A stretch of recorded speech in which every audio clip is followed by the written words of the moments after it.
Ramogi odiochieng' ma kawuono Radio Ramogi hingo nyasi mar higni 50 ka gintiere Homabay Central SDA, kama bende gidhi nyime galamo. Wadhi ane achiel kachiel nyaka kanyono kama koro ilamo negi jolendo mag Ramogi FM makoro nie wi sanctuary kilamo negi. Radio Ramogi TV bende wakitigo.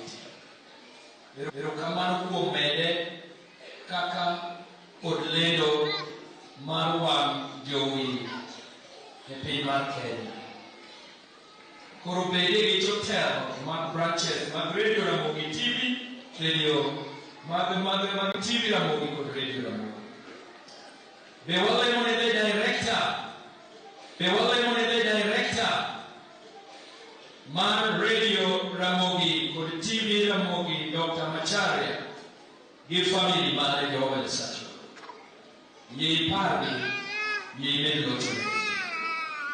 Kendo Kristo magima wuono ni okubi.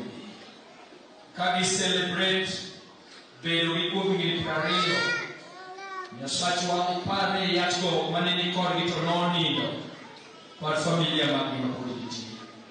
Dog gi kuom. Gikelo nyithindgi ka gitiyo kod giti ma kod dalo giti.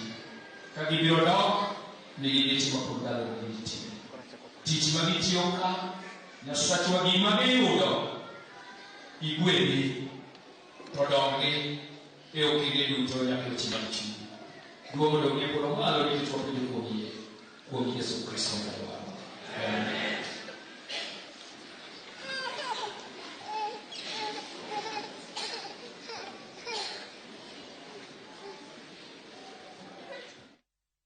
Mano mago jolendo mag Radio Ramogi manitiere kanisa mar Adwen e boma ma Homabay, ma bende ni timonegi alam e wi altari kanyo. Ka koro sanieri inyalo neno jolendo go kamoting'a Dorinyo Kumu, Victor Juma, Kasuku Rafaeli, wanyalo neno jolendo mopogore opogore kaachiel bende gi Ruth Nyajimo. Giduto te gin kanyo kendo selamnegi gi e thuoloni. Odiochieng' makiny gibiro bedo kanyo e nyasi marahuma mar Rech Festival ma bende dhi timore e kaunti ma Migori.